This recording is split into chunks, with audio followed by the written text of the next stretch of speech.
हिसाब सबका लिया जाएगा। शुरुआत हो चुकी है औरंगाबाद से। किसी माइका लाल में हिम्मत नहीं है आज के इस दौर में कि एक कैबिनेट मिनिस्टर मगरमच्छ के मुंह में हाथ डालने की अगर ताकत किसी ने दिखाई है तो अल्हम्दुलिल्लाह इम्तियाज जलील ने और मजलिस इत्तेहाद औरंगाबाद से मैं खुद गाड़ी चलाते हुए आया हूं। मैं औरंगाबाद से गाड़ी चलाने की वजह ये थी कि कल मेरे ड्राइवर ने नौकरी छोड़ दिया और उसने ये बोला कि साहब मेरे को भी 150 करोड़ रुपए की जमीन चाहिए।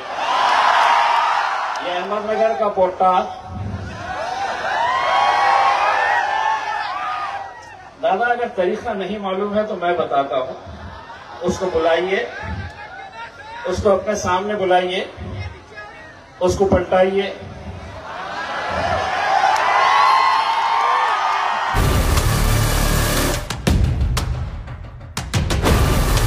जो टीवी पर नहीं दिखाया जाता वो दिखाते हैं हम, देश से लेकर शहर तक। हर पल की खबर, शहर का सबसे तेज न्यूज नेटवर्क औरंगाबाद तक। शहर की अपडेट्स के लिए सब्सक्राइब कीजिए औरंगाबाद तक।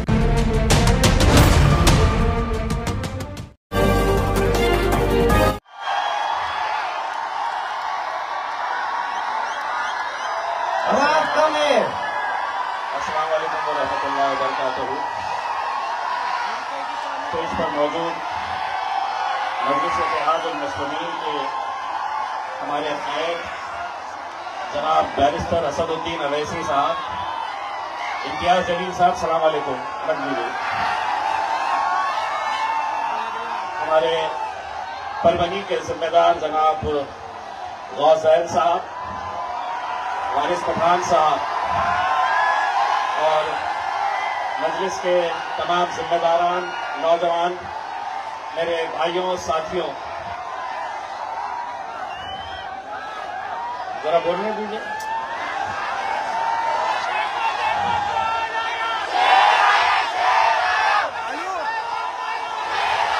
मैं आज औरंगाबाद से मैं खुद गाड़ी चलाते हुए आया हूं। मैं औरंगाबाद से गाड़ी चलाने की वजह ये थी कि कल मेरे ड्राइवर ने नौकरी छोड़ दिया और उसने ये बोला कि साहब मेरे को भी 150 करोड़ रुपए की जमीन चाहिए। चोरों का बाजार है साहब, क्या करेंगे। मंत्रा पे भरा पड़ा है। एक चोर हो रहा है तो दूसरा बोल रहा है कि मैं डाकू बनूंगा। ये हालत हो गई। लेकिन इसके बावजूद भी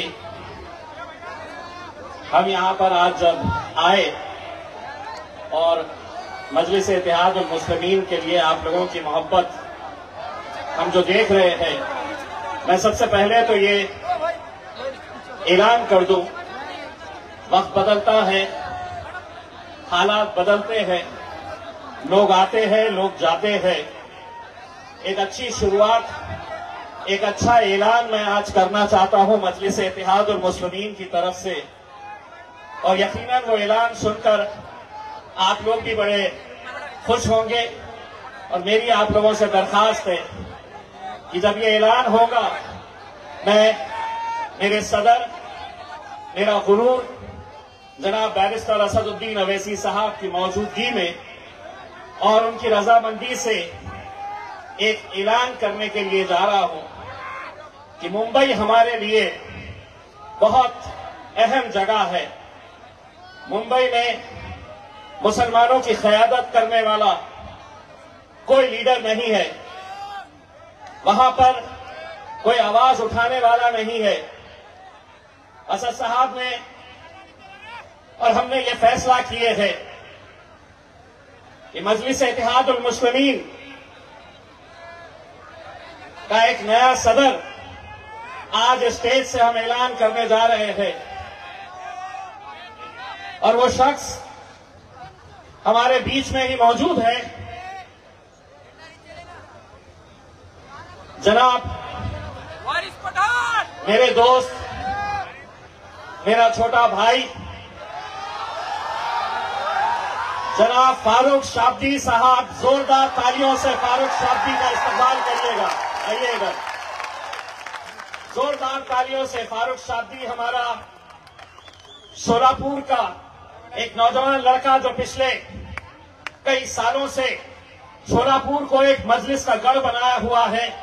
इंशाअल्लाह वो शोलापुर की भी जिम्मेदारी संभालेंगे और मुंबई का हमारा नया सदर फारूक शाब्दी रहेगा इंशाअल्लाह।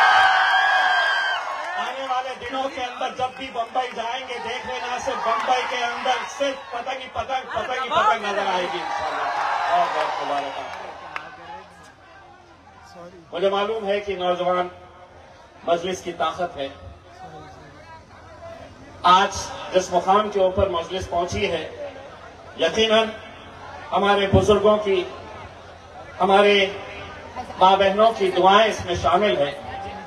लेकिन सबसे बड़ी ताकत मजलिस की दीवानगी अगर किसी में देखने को मिलती है तो ये ऐसे नौजवानों के अंदर देखने को मिलती है। आप है हमारी आवाज, आप है हमारी ताकत। मैं स्टेज के ऊपर भाषण में सुन रहा था, कोई अहमदनगर का जिक्र कर रहा था, कोई तोतो पोतो का जिक्र कर रहा था। सुना है जैन भाई ने बताया कि वो यहां पर भी आए थे तोतला यहां पर भी आया था। सुन ले बेटा, अगर ज्यादा फड़फड़ाया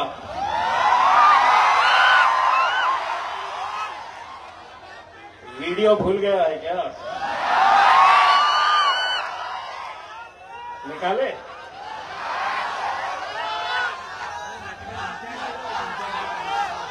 अगर समझ रहा है कि तेरा वीडियो तूने अंदर कहीं दबा दिया है, हमारे पास है। अपने हद में रहे तो हम भी हद से बाहर जिस दिन निकलेगा तो हमें भी मालूम है कि जवाब कैसे दिया जाता है। किसी ने जिक्र किया इत्तू से एक पिल्लू का।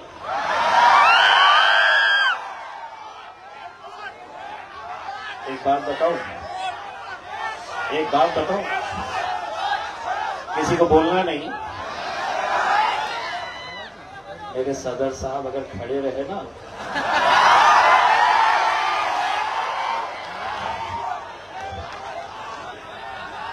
एक दिन मैंने सोचा सही में देखेंगे करके, वो जो छोटू सा है ना, हमारे सदर साहब का पैजामा बड़ा है, वो इतना सा लगे हैं। और फिर जैसा आपको फारूक भाई ने बताया कि कोई एक मोहब्बत से हासिल करता है, हमारी बहन रुईनाज ने बताई है कि कोई मोहब्बत से आपके बीच में आता है, कोई पीछे से वार करता है, कोई सामने से खंजर चलाने की कोशिश करता है। दादा, अजीत दादा, आपका वो बयान भी मुझे अच्छी तरह से याद है जब आपने मुसलमानों को लुभाने के लिए कहा था कि मुसलमानों को अगर कोई परेशान करेगा तो मैं उनके लिए खड़े रहूंगा। ये अहमदनगर का पोटा दादा, अगर तरीका नहीं मालूम है तो मैं बताता हूं। उसको बुलाइए, उसको अपने सामने बुलाइए, उसको पलटाइए,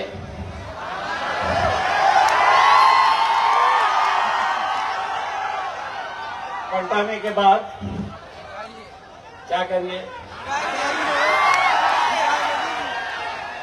देखिए, मैं ये नहीं बोलने वाला हूं कहां पे क्या करना है करके, आप लोग समझदार है। लात कहां मारना है, नहीं तो दादा तुम्हें भी आना है इनके बीच में। कहीं ऐसा ना हो जाए कि तुम हमारे को उसको छोड़ दे हमारे पीछे और तुम फिर हमारे बीच में आ जाए फिर मोहब्बत की बातें करने के लिए। दोस्तों, जब मैं यहां पर आ रहा था बहुत सारे मुसलमान लीडरों के होर्डिंग्स और पोस्टर्स देखा हूं। महाराष्ट्र के उप मुख्यमंत्री एकनाथ शिंदे की शिवसेना के साथ जुड़े हुए। एक बात याद रख लीजिएगा, जो कोई भी उनके साथ खड़ा है, जो कोई भी उस पार्टी के अंदर है, अपने जहन में यह बात डाल दीजिए, जो अपने नबी का नहीं हुआ है वो किसी का नहीं हो सकता है, किसी का नहीं हो सकता है। वरना यही है, यही वो लीडर है, यही वो नेता है। जब मेरे आका हुजूर अकरम सल्लल्लाहु अलैहि वसल्लम के खिलाफ गुस्ताखी की गई थी, तो उन्होंने जाकर उस महाराज के पीठ पर हाथ थपथपाते हुए उसको ये कहा था कि हम तुम्हारे पीछे खड़े हैं। उस दिन हमने सोचा था कि कहीं ना कहीं मुसलमानों की गैरत जागेगी, कहीं ना कहीं उन्हें यह एहसास होगा कि हम दुनिया में हर चीज का समझौता कर सकते हैं मेरे भाई, लेकिन अपने हुजूर अकरम सल्लल्लाहु अलैहि वसल्लम के खिलाफ गुस्ताखी हम बर्दाश्त नहीं कर सकते। और याद रखिए, जो लोग उनके साथ खड़े हैं, उनके पार्टी के अंदर है, गुस्ताख रसूल सिर्फ वो महाराज नहीं है, गुस्ताख रसूल एकनाथ शिंदे नहीं है, बल्कि वो तमाम मुसलमान है जो उस गुस्ताख रसूल के साथ खड़े हुए हैं। इतना गिर जाओगे सिर्फ एक ओहदे के लिए, सिर्फ अपनी अहमियत जताने के लिए, कुछ ठेका मिल जाएगा, कुछ कॉन्ट्रैक्ट मिल जाएगा, बस यही लालच है। लेकिन मेरे भाई, मुझे मालूम है मजलिस को महाराष्ट्र के अंदर खत्म करने के लिए कैसे इन सभी लोगों ने हाथ मिला लिए थे। चाहे वो मुझे हराने की बात हो या फारूक शादी को या वारिस पठान को हराने की बात हो, सभी एक साथ मिलकर आ गए थे। वो ये समझ रहे थे कि इसे गिरा दो, इसे खत्म कर दो, ये हार जाएगा तो मजलिस खत्म हो जाएगी। जब तक सूरज चांद रहेगा मजलिस जिंदा रहेगी मेरे भाइयों। बोले ये नहीं बोलना, वो नहीं बोलना। समझे कि इम्तियाज जलील गिर गया, खत्म हो गया। अरे तुमने गिराकर अपनी खुद की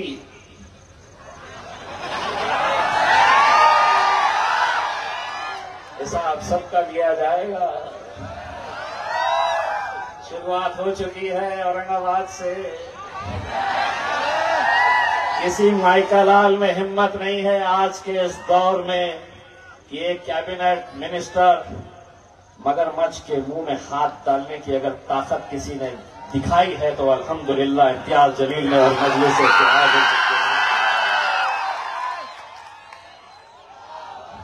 सब दिखा दिया, सब दिखा दिया, सब बता दिया। सोचा कि नरेंद्र मोदी जी भाषण कैसा, ओहो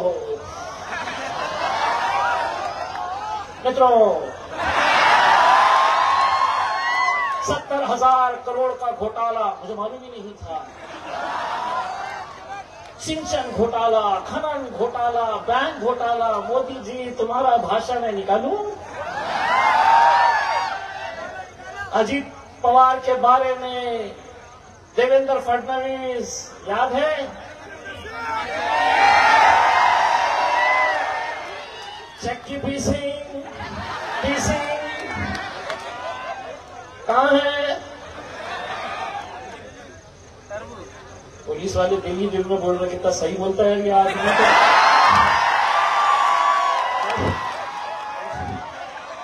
हमारे मंत्री है लेकिन बात सही है। और मैं इसलिए बोलता हूं, मैं इसलिए सच बोलता हूं कि तुम्हारे सोच के सांचे में ढल नहीं सकता, जबान काट लो ये लहजा बदल नहीं सकता।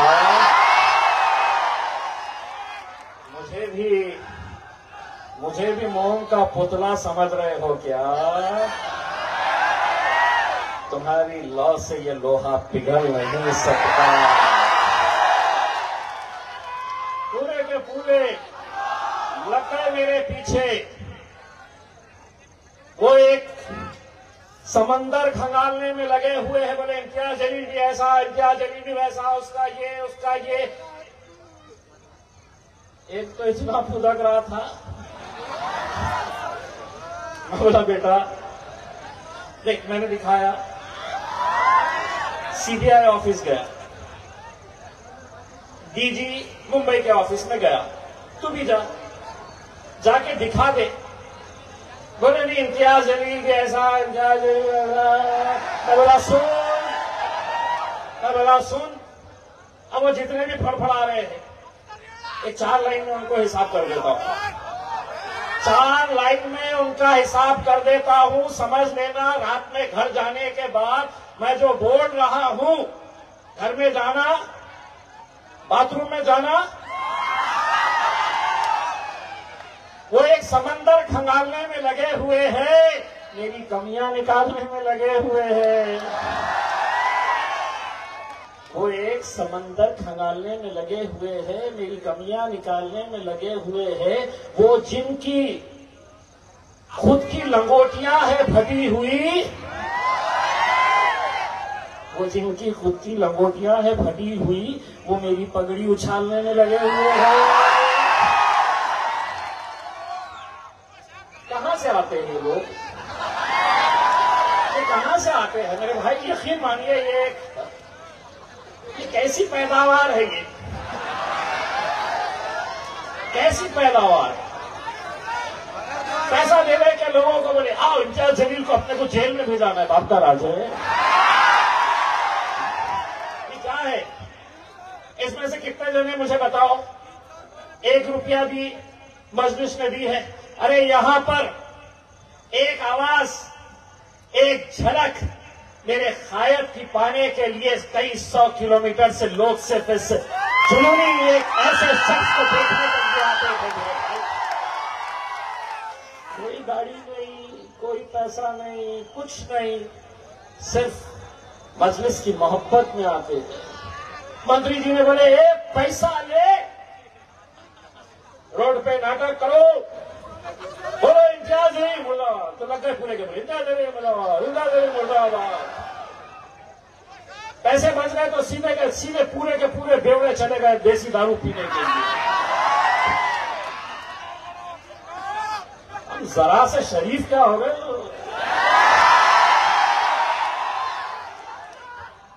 लेकिन वारिस भाई अपने बोलते हैं ना, वारिस भाई क्या है वो अपन?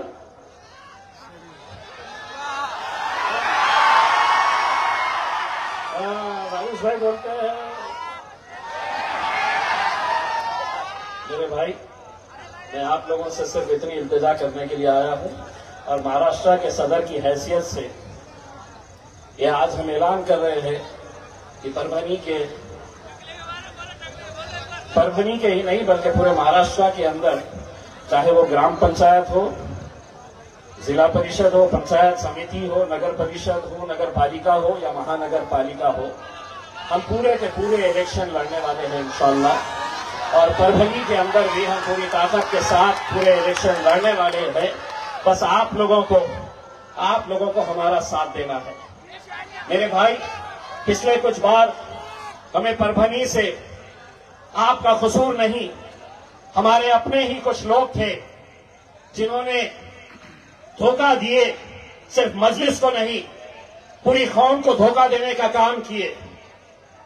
हमने पुलिस में तकरार दर्ज कराई, लेकिन अब हमें यकीन है कि एक नौजवान गौसदैन मजलिस की सदारत को संभाले हुए है। हम अपनी नेक ख्वाहिशात उन्हें देते हैं और उम्मीद करते हैं मेरे भाइयों, कोई तुम्हारा अपना नहीं है, कोई नहीं है।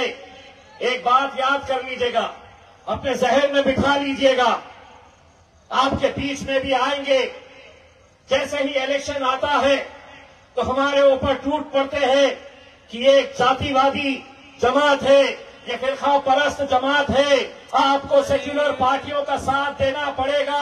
अब अगर बोले तो बोलना सेक्युलर पार्टियों को हम अपनी जूती पे रखते हैं। बहुत हो गया, बहुत हो गया। जो अपने लिए लड़ेगा वो अपना, जो अपने लिए बोलेगा वो अपना। इतना समझ लो, कितना भी ताकत लगा ले, जितनी ताकत के साथ तुम मुझे खामोश बिठाने की कोशिश करेंगे, जितनी ताकत लगा सकते हैं, एक बात अच्छी तरह से कान खोल के सुन लो। देवेंद्र फडणवीस, एकनाथ शिंदे, अजीत पवार, एक बात अच्छी तरह से सुन लो, ना झुकूंगा, ना डरूंगा और ना बिकूंगा इंशाअल्लाह। आप लोग मजबूती के साथ खड़े रहिए, बाकी चिल्ले पिल्लों को तो कभी नहीं संभाल लेंगे यार। ये छोटे बहुत ज्यादा टेंशन लेने का नहीं है। ये जितने भी लोग बोल रहे थे, बोले अहमदनगर वाले ने वैसा बोला, जिस दिन पैरों में आ गया ना। और ये छोटे छोटे प्यादों को एक बात समझ लेना चाहिए, तुम्हारे बाप को नहीं छोड़ा हूं तो तुम क्या खेत की मूली है रे, कहां के आए हो, तुम्हें भी हिसाब बराबर करेंगे। बस आप लोगों से इल्तिजा है कि मजलिस का इस बार साथ दीजिएगा पूरी ताकत के साथ। और मेरी बड़ी ख्वाहिश है, यकीन मानिए, जब हमने ये फैसला किया कि महाराष्ट्र के अंदर हम इलेक्शन का बिगुल बजाएंगे, तो सबसे पहले किस शहर से, बहुत सारे हमारे जिम्मेदारों ने कहा कि हमारे शहर पे आइए, बहुत सारों ने कहा कि नहीं साहब वहां पे जाएंगे करके, लेकिन मैंने और असद साहब ने यह तय किया कि नहीं, जिस जगह के ऊपर हमें इतनी मोहब्बत मिली है, इंशाअल्लाह हम अपने इलेक्शन का बिगुल अगर कहीं से बजाएंगे तो वो परभनी से बजाएंगे। और आज अल्हम्दुलिल्लाह हम आपके बीच में आए हैं। बहुत बहुत शुक्रिया। वाह, अल्हम्दुलिल्लाह।